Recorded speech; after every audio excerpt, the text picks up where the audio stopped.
বাঁশ কেন ঝাড়ে এসো আমার, মানে কি আর বলবো ভাই, মুড খারাপ হয়ে গেল বুঝলে। এত সুন্দর খেলছিল আমাদের মেয়েরা, কি জানি কাদের নজর লেগেছে, কে একটু খুঁজে বের করে দেখিনি কে কাটি মারছে পেছন থেকে যে আমাদের এত ইঞ্জুরি হয়ে যাচ্ছে টিমে। দুদিন পর অত বড় একটা ম্যাচ আছে আমাদের, আর একটা বেকার ম্যাচে যেটার কোনো দরকারই ছিল না, নর্মাল একটা ম্যাচ ফর্মালিটির জন্য খেলা। উল্টে তো ম্যাচটা হলো পর্যন্ত না, বৃষ্টিতে ধুয়ে চলে গেল। কালকে বাংলাদেশের মেয়েদের সাথে ম্যাচ ছিল, বৃষ্টিতে ধুয়ে গেছে ভাই, 3-4বার বৃষ্টি এসে গেছে।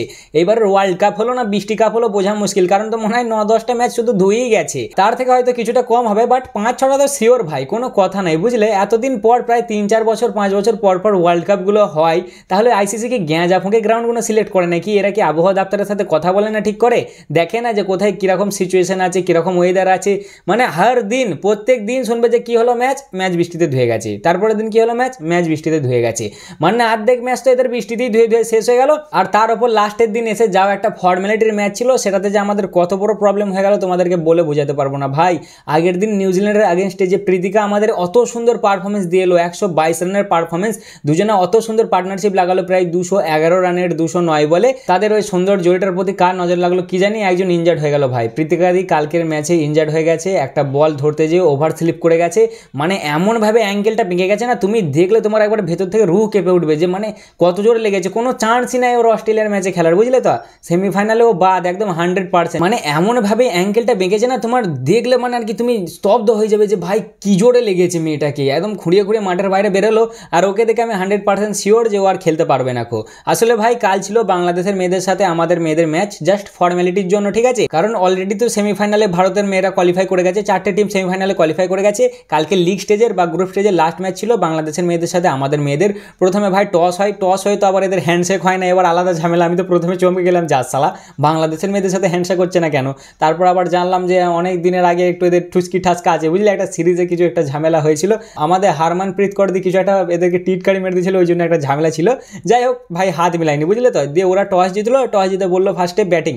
টস কারা জিতলো? টস আমরা আমরা টস জিতেছি কালকে। হ্যাঁ হ্যাঁ, ভুলে যাচ্ছি মেন কথা ভাই, 6টা এই ওয়ার্ল্ড কাপে 6টা পরস্পর হারার পর টস আমাদের মেয়েরা কালকে ফাইনালি টস জিতে, প্রথমবার টস জিতে এই ওয়ার্ল্ড কাপে। যাই হোক, মেয়েদের স্ট্রিকটা তো ভাই ভাঙলো, ছেলেদেরটা কবে ভাঙবে ওপরবেলায় জানে। ছেলেদের 18টা ম্যাচের স্ট্রিক আছে ভাই ওডিআইয়ের, আর মেয়েদের এই 6টা হয়েছিল। যাই হোক, কালকের ম্যাচটায় টস জিতে গেছে। টস জিতে ফার্স্টে আমাদের বোলিং নেয়, বোলিং নিয়ে তারপর ওরা আসে ব্যাটিং করতে। ব্যাটিং করতে এসেই প্রথমে বৃষ্টি লেগে যায় ঝড়াস করে, দিয়ে বৃষ্টি লেগে যাওয়ার পর ম্যাচ হয়ে যায় 43 ওভারের। চলো ঠিক আছে, ম্যাচ 43 ওভারের হয়ে যায়, কিছুক্ষণ খেলা হয়, ওরা মোটামুটি ভালোই খেলে। আমাদের ফার্স্ট ওভারই একটা উইকেট নিয়ে নেয়, দিয়ে মোটামুটি সব ঠিকঠাকই চলছিল। আবার কোথা থেকে বৃষ্টি এসে হাজির হয়ে যায়। এই মাঠেই আমাদের খেলা আছে আবার সেমিফাইনালে, মানে বাংলাদেশ মেয়েদের সাথে যে গ্রাউন্ডে আমরা খেলেছি ওই গ্রাউন্ডেই আমাদের সেমিফাইনাল হবে 30 অক্টোবর অস্ট্রেলিয়ার বিপক্ষে। যাই হোক, হঠাৎ করে আবার বৃষ্টি চলে আসে, দিয়ে আবার খানিকক্ষণ পর থেমে ম্যাচ হয়ে যায় 27 ওভারের। 27 ওভারের হওয়ার পর আবার টুকটাক মোটামুটি শুরুয়াত করে আমাদের, অসাধারণ বোলিং শুরুয়াত হয়, মানে পটাক পটাক করে উইকেট পড়তেই থাকে, ঠিক আছে। বাংলাদেশের দিদিরা তো টিকতেই পারছিল না, কেমন করে খেলছিল কি জানি ভাই।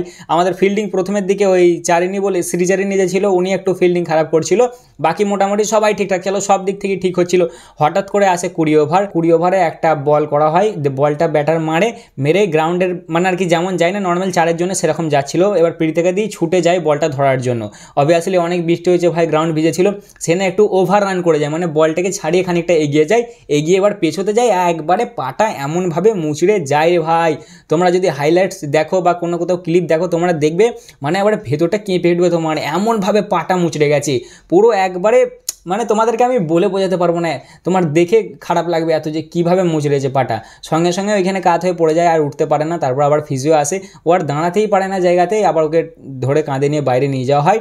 আর দেখে ভালো করে ক্লিপ বোঝা যায় যে এর পরের ম্যাচে ও আর খেলতে পারবে না, আর কোনো চান্সই নেই মেয়েটার খেলার। মানে ওর যেভাবে লেগেছে, পার্সোনালি এটা আমার মতামত, আমি যা দেখে বুঝলাম পারবে না ভাই খেলতে, খুব লেগেছে।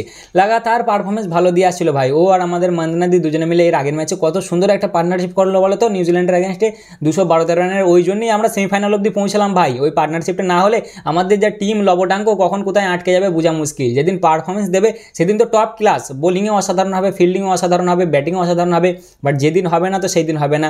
ওই মেয়েটা এর আগের ম্যাচে 122 রান মেরে এসছে ভাই, 134 বলে। সেই মেয়েটা আজকে ইনজার্ড হয়ে গেল, মানে কতটা একটা বড় খারাপ খবর টিমের জন্য, তোমরা বুঝতেই পারছো।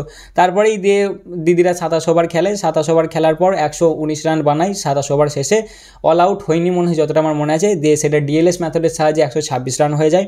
তারপর আজকে আমানজোত আসে আমাদের স্মৃতিদির সাথে ওপেনিং করতে, দিয়ে মোটামুটি 8.4 ওভার অবধি ঠিকঠাক খেলা হয়, 57 রানে 0 উইকেট হয়। স্মৃতিদি 34 রান বানায় 27 বলে, আর আমানজোত দি 15 রান বানায় 25 বলে। দিয়ে ম্যাচ আবার ভাই দাঁড়িয়ে যায় বৃষ্টির জন্য। দিয়ে এমন বৃষ্টি হলো, আম্পায়াররা এসে বুঝিয়ে বললো দুটো দলকেই যে আর সম্ভব নয়, এরম করে খেলাটা আর হবে না। দিয়ে ম্যাচ ক্যান্সেল হয়ে গেল। মানে এরা প্রত্যেকটা ম্যাচ প্রায় ম্যাচ তোমরা লক্ষ্য করে দেখবে মনে হয় 7-8টা ম্যাচ এবারে ক্যান্সেল হয়েছে। ইয়ার কি বলো দেখিনি, ওয়ার্ল্ড কাপের মতন একটা টুর্নামেন্ট হচ্ছে, এত বড় টুর্নামেন্ট, সেখানে খালি ভাই বৃষ্টিতেই এসে ম্যাচ ধুয়ে দিয়ে যাচ্ছে। এরা কি দেখে গ্রাউন্ডগুলো সিলেক্ট করেছে ওপরবেলায় জানে। যাই হোক, বোলিংয়ের দিক থেকে দেখতে গেলে কালকে রাধাদি 6 ওভার বল করে 30 রান দিয়ে 3 উইকেট নেয়, আর চারিনিদি 6 ওভার বল করে 23 রান দিয়ে 2 উইকেট নেয়, আর বাকি 2-3 জন ছিল তারা সবাই একটা একটা করে উইকেট পেয়েছে যতটা আমার মনে আছে। বাকি কি বলবো ভাই, মুডটা খারাপ হয়ে গেল দেখে। ইয়ার মেয়েটা অত ভালো পারফরমেন্স দেওয়া ছিল, আবার অস্ট্রেলিয়ার আগেনস্টে ম্যাচ যে, ওই জন্যই তো আরও ভয়টা লাগছে। অস্ট্রেলিয়া আনবিটেন, ওরা 6-7টা যে কটাই খেলেছে সব কটা জিতে আসছে, ওদের সামনে সেমিফাইনালের ম্যাচ, আর তার আগেই মেয়েটা ইনজার্ড হয়ে গেল।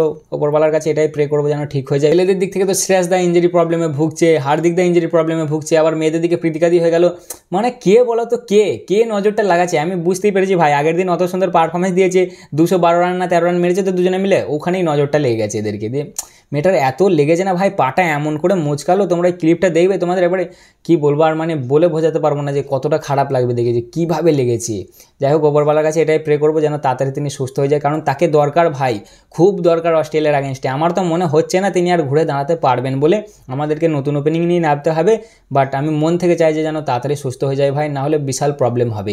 ঘরে ওয়ার্ল্ড কাপ হচ্ছে, সেমিফাইনালে পৌঁছে গেছি, আর 2টো ম্যাচ, বিশেষ করে অস্ট্রেলিয়াকে হারানোর একটা মনে আলাদা শান্তি আছে ভাই, বুঝলে তো। আনবিটেন আসছে ওরা, যদি ওদেরকে এইবারে হারিয়ে দিতে পারি না, তাহলে ছেলেদের ওই যে কষ্টটা হয়েছিল ওটা একটু হলেও তো কমবে বলো। ওই জন্যই মেয়েদেরকে এত সাপোর্ট করা, আর আমাদের মেয়েরা ভালো খেলেছে, আগাগোড়ায় সাপোর্ট করছি, এবারেও সাপোর্ট করবো দিদি।